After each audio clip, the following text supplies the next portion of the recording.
Okay, so we're live now, and this is the Book Chat episode 4 with Matthew De Silva, myself, and Grant Hansen. And we've got 3 books today. Death by Water by Kenzaburo Oe, which is published in 2015. To Hell and Back by Ian Kershaw, which is also published in 2015. And Flight Behavior by Barbara Kingsolver, which is published in 2012. The Kenzaburo Oe novel Death by Water was actually originally published in Japanese in 2009, but the translation wasn't published until last year. So, Grant, I think that you found this book a little bit difficult. Is that right? Yeah, solipsistic is the word I'd use. But I mean, I know you're a big fan of Oe, and I'm a bit more ambivalent about him. But he is certainly a fascinating writer, and no doubt the greatest living Japanese writer of fiction. He certainly put someone like Murakami in the shade. Shows what a slick, formulaic writer he is. There's nothing formulaic really about Oe, but this last series of books he's written, and apparently there are 6 in all, which feature the character of Kogito Choko, who is clearly, and unambiguously Oe in another form, and not only Oe, but his whole family. So the fact that this guy's written 6 of these books about himself and his literary career is, certainly a tribute to his own estimation of his own interest. Fortunately for him and his readers, he is a pretty interesting character. But it can be a little bit self-indulgent, I think.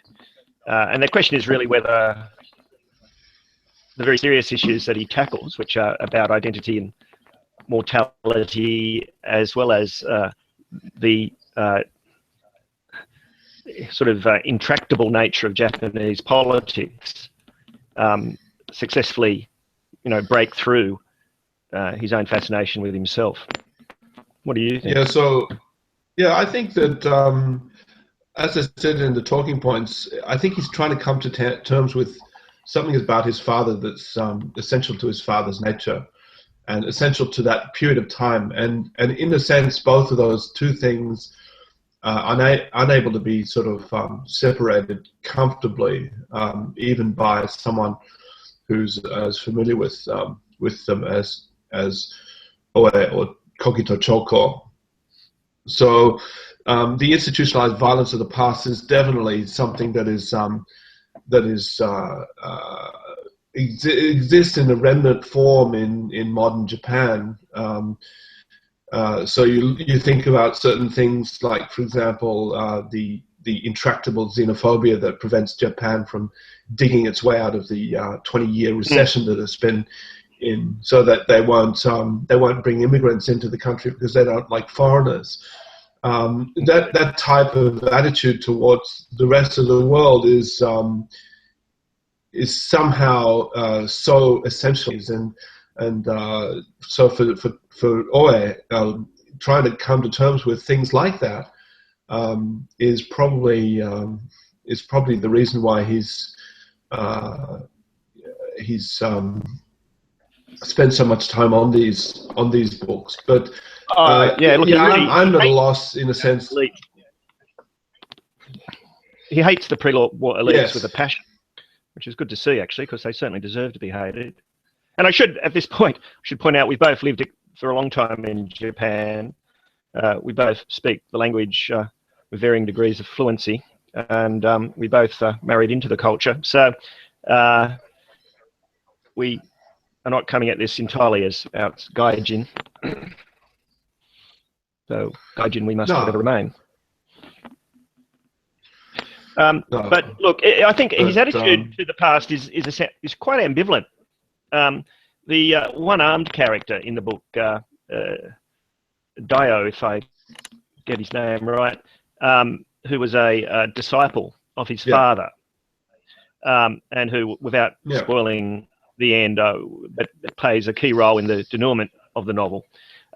Now, he is basically an unreconstructed fascist of the pre-war school, and yet Oya is far from unconditionally damning about him. I mean, you can see that in a way he actually admires some aspects of this guy's character, and he's not incapable of doing the right thing. Whereas there are other characters... His loyalty, for example. Yeah, to his father in particular. And he's clearly got a very conflicted attitude to his father, who on the one hand seems to have been another one of these strange right-wing visionaries of the pre-war period, as opposed to someone but who went down with the empire and thus retained some kind of integrity. Whereas there are other characters in the book, like Mr. Koga, who was just a complete nasty piece of work, and who survived the transition between the old Japan and the new Japan, and did very well in the new Japan. And you can tell that one of the things that really gets up Oya's nose is the fact that these characters who were instrumental in so much suffering before the war did so well under the new regime, the new dispensation. Yeah, Mr. Koga was Unaiko's uncle. Unaiko is the character that Oya invents in order to bring in the themes of violence against women into the narrative. Yeah, and I mean, she's a fascinating character and a very spunky girl, but I just found that whole device of the theatre collective, which has Unaiko at the centre of it,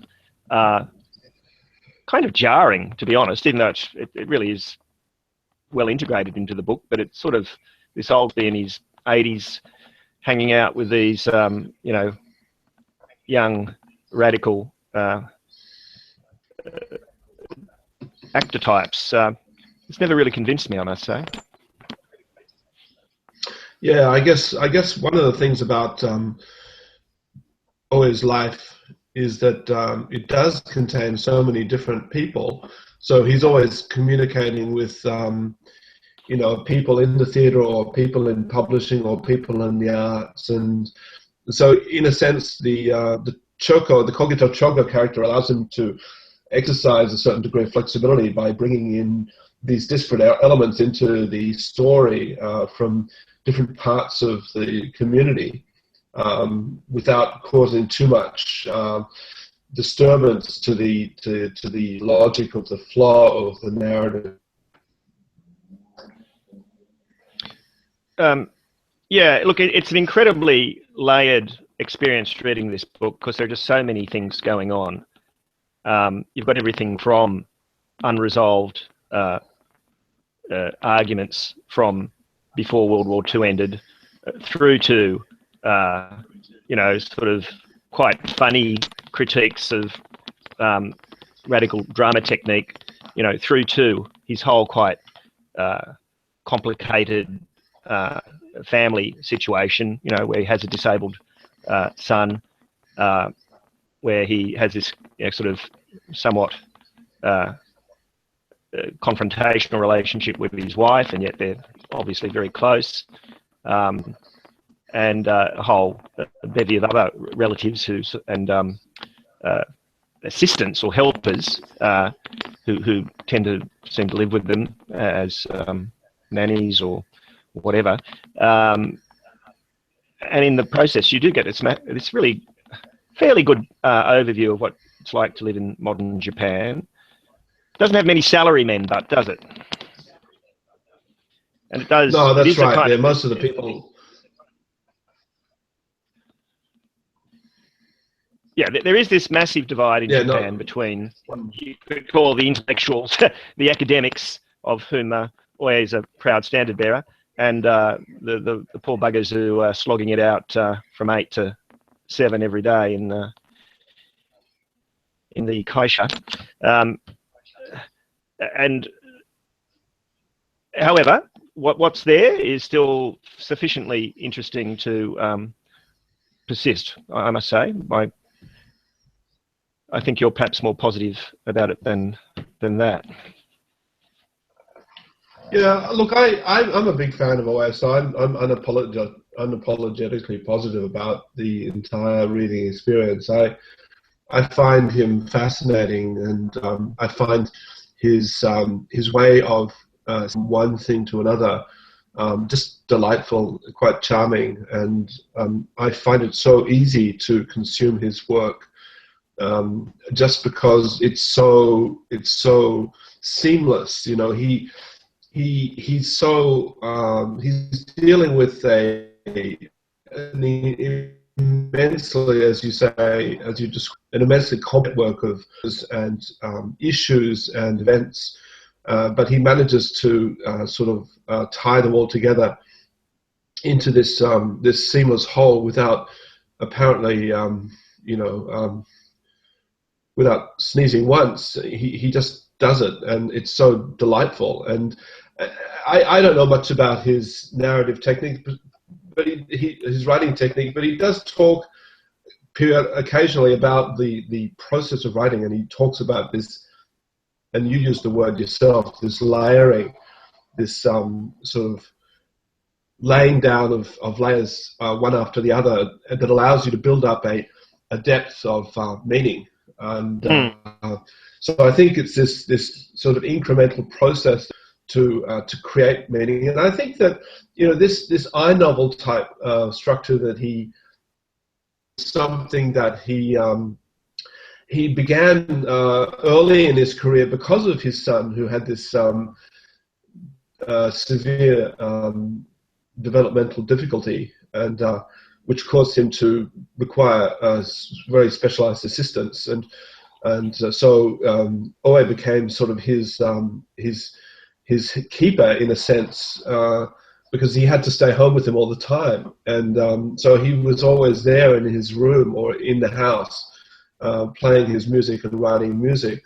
This is the son I'm talking about, and so I guess it became natural for him to continue that way of seeing the world, or seeing himself in the world, through the lens of this relationship. And that relationship, this book, Death by Water, plays a very important role, because it's a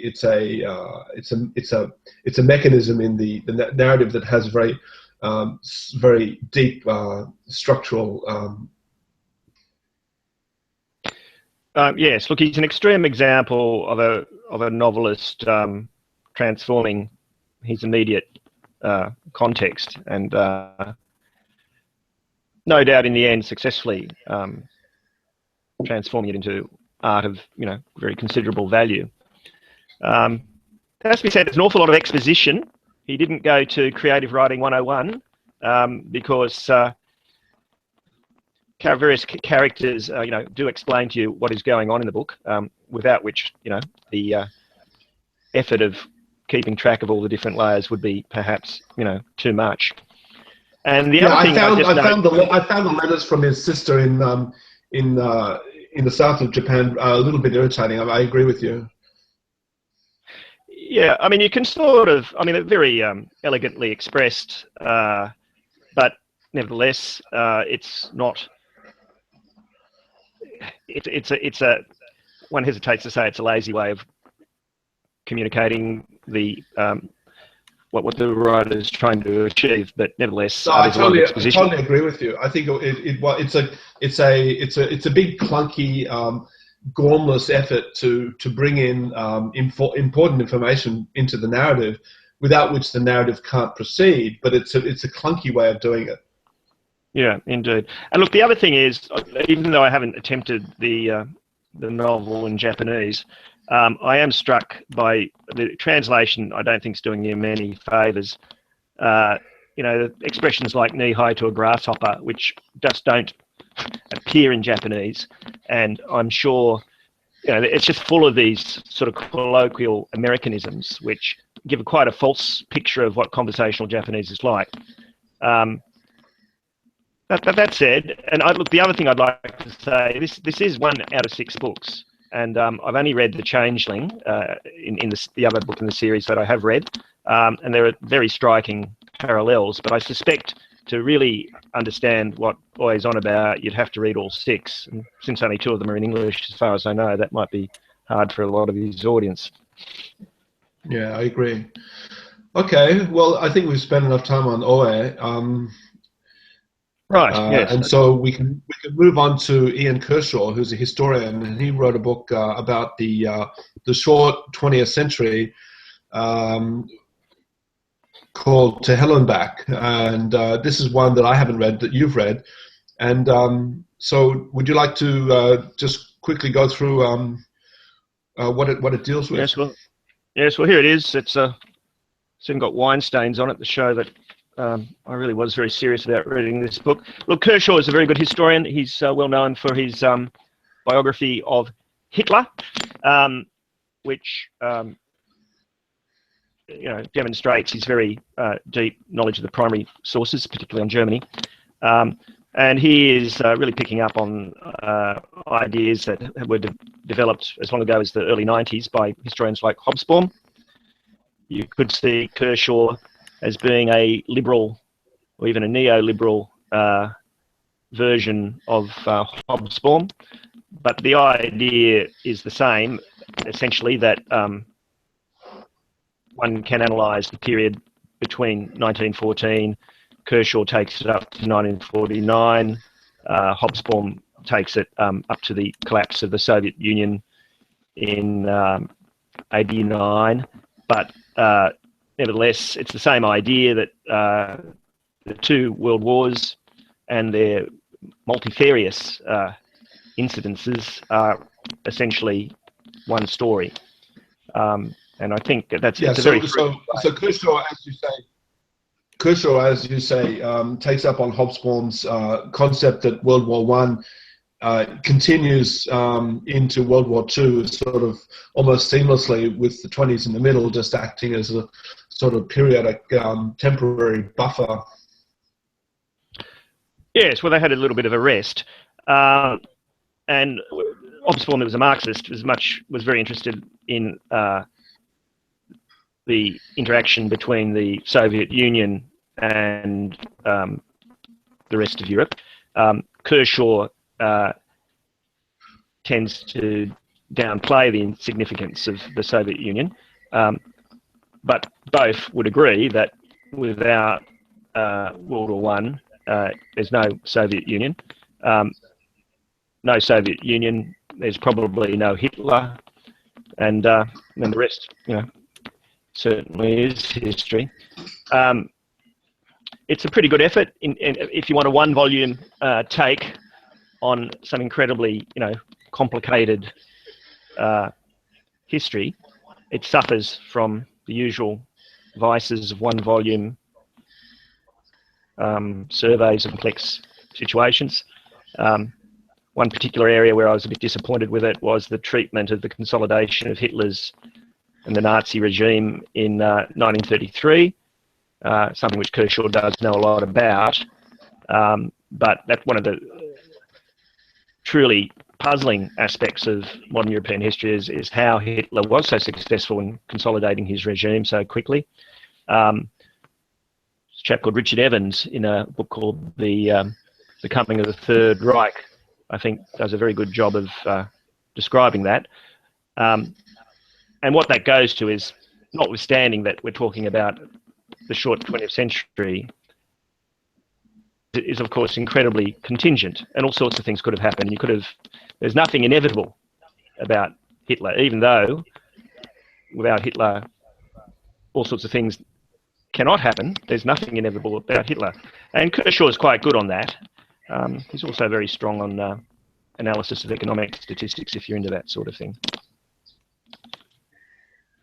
Right, yeah. So that's right. So Hitler sort of consolidated his power through a series of steps that took power away from the Bundesreich. Is that right? And or the Bundestag, and yes, well, and eventually just centered all power in himself.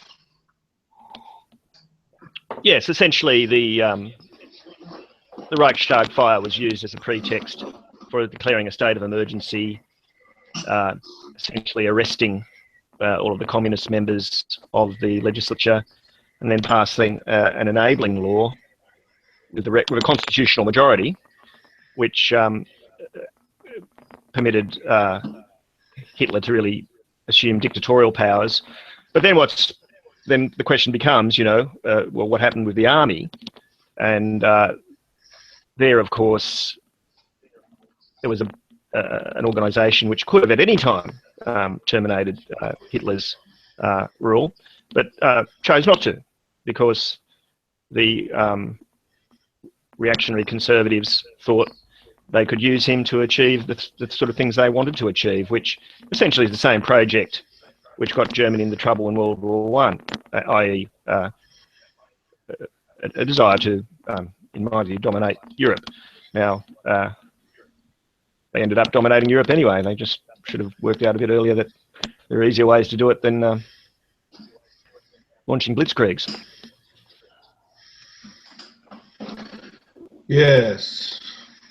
Yeah, well, I guess here we are. We're looking at the same sort of historical periods that Owe was dealing with in his book as well. So you've got the fascist past of the Japanese Empire and the fascist past of the German nation. Indeed, and I mean, one has to say that the Germans have done much, much better than the Japanese in resolving that past, and there's really no comparison at all. So the whole point of the Owe book in the end was that the fascist past was, in a sense, alive and well, and without revealing what happens at the end of the book, they keep doing the same old things if they're given a chance. Whereas I think Germany has genuinely transformed, but the irony is, having taken the road to economic domination rather than military domination, it's been tremendously successful for them.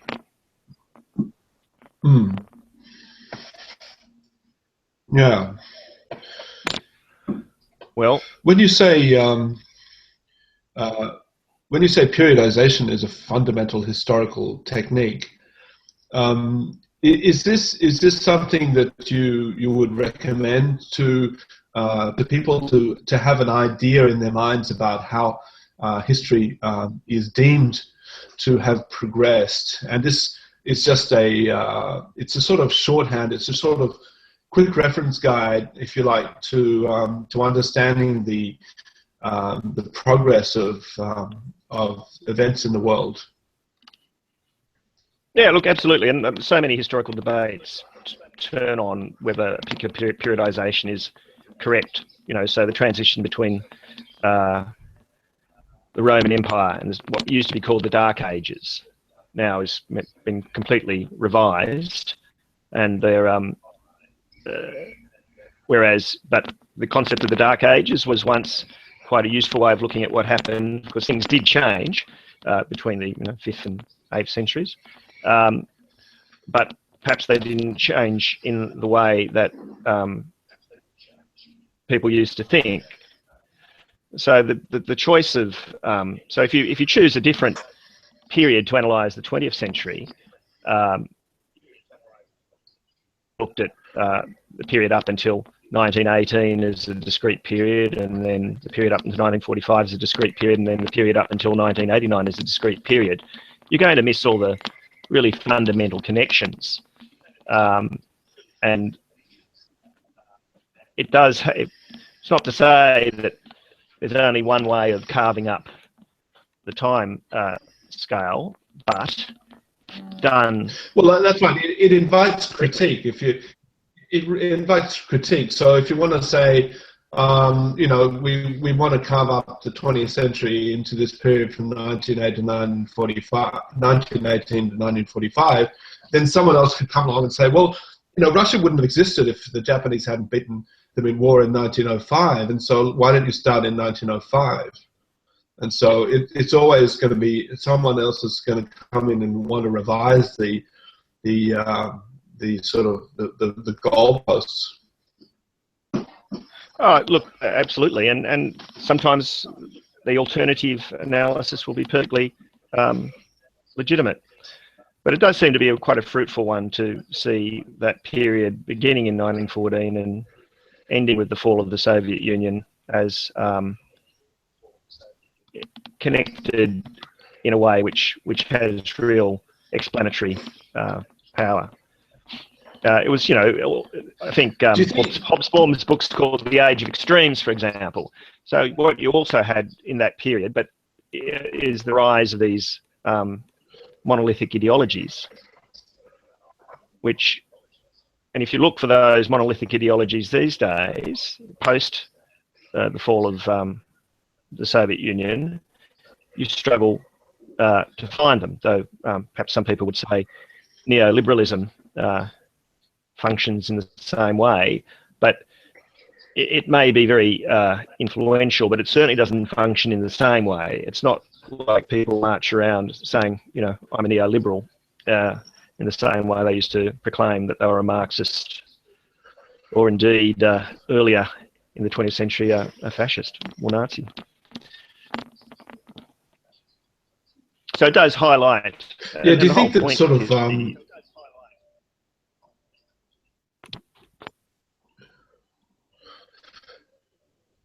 sorry, I was going to say the whole point really is is to remember that things do change. We don't live in a timeless continuum, and one of the differences between the current age and our world that existed within living memory is that, on the surface anyway, it's a far less ideological age, whereas the period between 1914 and 1989 was fraught with ideology, and people talked about ideology and endlessly argued about who was right and who was wrong.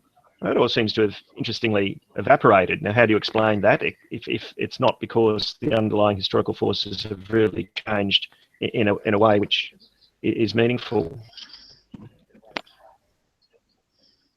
Yeah, do you think that it's time to sort of put away the Second World War? I mean, do you really think that it's why would you keep on writing books about the that period in time? It just seems to be something that has so. I mean, you and I both grew up in the 70s, and all the programs on TV about the Second World War and what came after, and it just seems to be something that's sort of been really, well and truly discussed. And do we really need to keep on going back to it? I don't know. I mean, it seems that these days the big issue is Islamic fundamentalism, and perhaps in view of Islamic fundamentalism, it is necessary to keep on going back to that period because of the stubborn persistence of anti-Jewish anti-Semitism. Do you think that the reviews of the 20th century still have a place now? Oh, absolutely. I mean, we're just coming up to the centenary of the Sykes-Picot Treaty, which carved up the Middle East in the wake of well, it was actually during World War I. You can't actually understand anything about what's happening in the Middle East unless you go back at least that far. I guess, you see, you might have thought, I mean, people of our age, like my grandfather fought in World War II in the 9th Division, so people of my age still have a personal interest in it. But there's been an avalanche of books about World War I as we came to the centenary, and they keep coming out since 2014, and I suspect they'll keep coming out for a year or two yet. So there's no doubt there's a market for books out there about these subjects. Now, I happen to think that there's also the effect of the 20th century, the short 20th century, on our current age remains quite useful.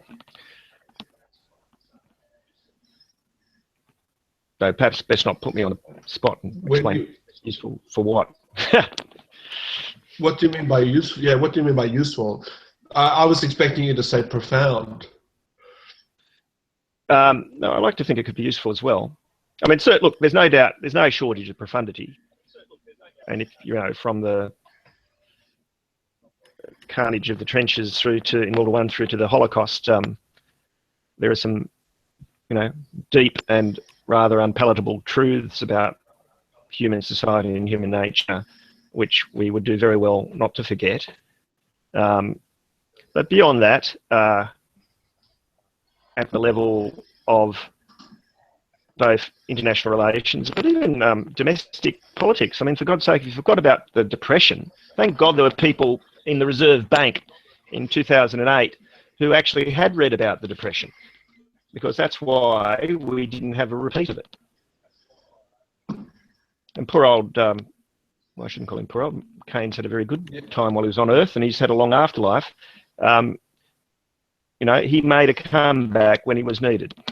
But that's an example of why it is useful. If the policymakers and the economists had no knowledge of what happened in 1929 to 90, when there was massive retrenchment and austerity in the face of a collapse of the international financial system, well, we would have had another collapse of the international financial system. And who knows? Like my grandfather, we might have been humping our bluey. So that's why I say it can be useful. Yes, that's right. Yeah. Well, all right. So from the 20th century to quite a different topic, we've got Polite Behavior by Barbara, which is a book that I've read, and you haven't. And No. And I'd just like to say first off that it was a delightful experience. I really enjoyed reading this book. It was really a lot of fun. Yes, well, it sounds delightful. So what's the word for studying butterflies? A lepidopterist. Okay, well, why is that a good foundation for a novel? Well, it's an interesting book because Kingsolver is American, and it's actually an American novel, and it's about really what it's essentially about is separation of the rural South from the metropolitan North. They're the two poles of experience that the novel sort of circles around. So you have this young mother, Dellarobia Turnbow, who is sort of trapped in this maternal cycle, and you can just see from generation to generation, young women getting pregnant in their late teens and then having to eke out a subsistence life on the land in the shadow of their parents until they too inherit and then move, and it's just this sort of relentless sort of cycle of austerity. And so what happens is in this woman's life, Delarobia's life, this lepidopterist appears, Ovid Byron, from New Mexico, and he's come to study this wintering flock of butterflies on one of the mountains behind Delarobia's property, and because they don't really know why they've come there. It's purely fictional. This didn't actually happen. But normally the butterflies would winter in Mexico, in further south, and so it's introducing the idea of climate change and the idea of the intransigence of certain parts of the media and the American political system to accepting climate change as a reality. So anyway, Ovid Byron comes in and basically changes Delarobia's life because of his inquisitive nature, and she's an intelligent woman, so she responds to that. So there's an interesting dynamic between Ovid Byron and Delarobia, even though there's no sort of really romantic relationship there because she's married to someone else. But it's just an interesting set of vignettes. Okay, so is this the? Are we thinking like Winter's Bone here? That kind of Appalachian,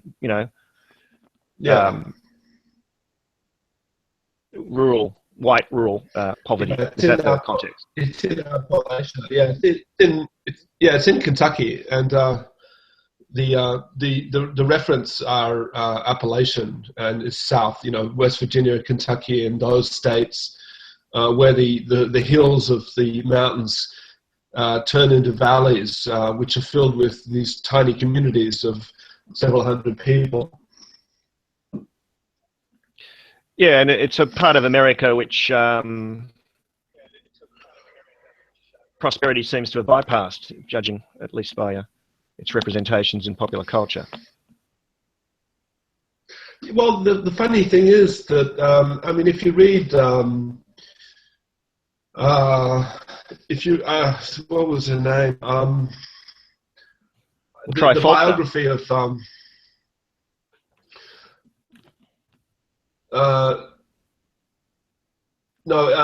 what I was trying to say is that the funny thing is that popular culture itself seems to come from these communities originally.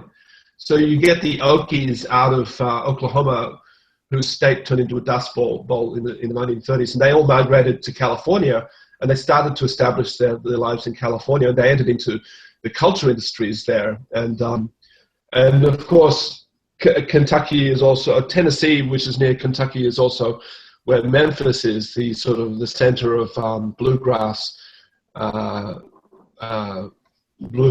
music. And so you've got, even though these states and these parts of the country have not been very influential economically, but culturally they've been profoundly influential on the whole world because of the way that the music industry has taken the riffs and the refrains of these small communities global.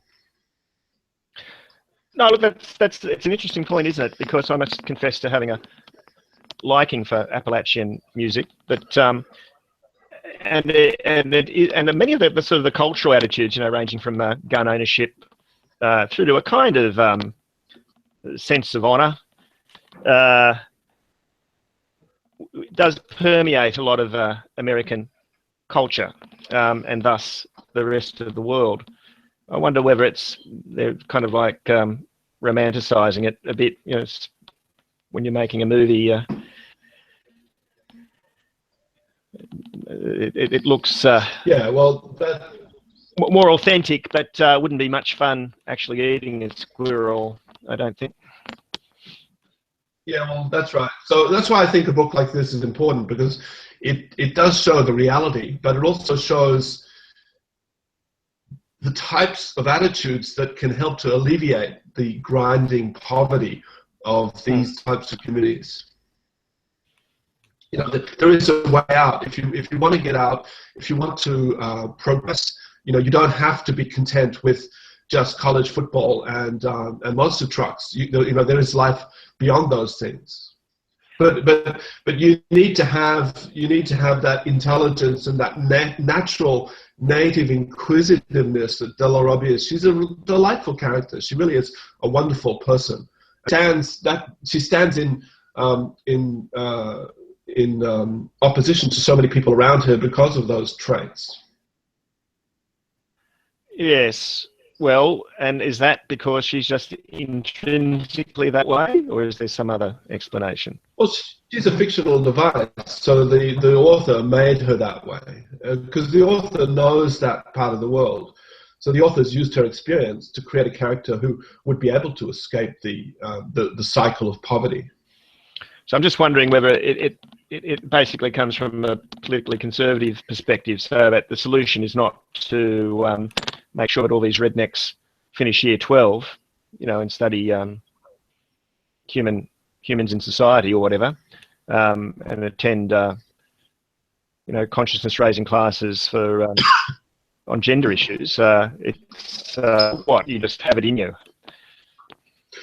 Well, no, I do think that education is the key, and that's what Della Robbia finds. At the end of the book, she decides to divorce her husband and go back to college.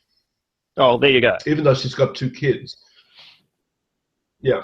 Yeehaw! That does answer my question. She couldn't have done that. She couldn't have done that without. She couldn't have done that without Ovid Byron, without the Lepidopterist. He was the catalyst who got her motivated to make these changes in her life. And does it give you any? I mean, how? I mean, the fact that you had a potential presidential candidate in the form of Cruz, who believed the world was 6,000 years old, and I assume he doesn't come from a place of deprivation. Probably on the contrary. He's Texan. He's the Texan, so he could have come from sort of small town Texas. But does the book shed any light on how these pre-modern ideas seem to have so much staying power in the American heartland? Yeah, it does. But it's so hard to describe. You'd have to read the book and to understand the relationship between religion and culture and the economic system and the family ties and how all those things sort of meld together into one sort of complex of institutions that keep people sort of bound to these positions of ignorance. But it's not judgmental. You know, she doesn't laugh at them so much as gently, point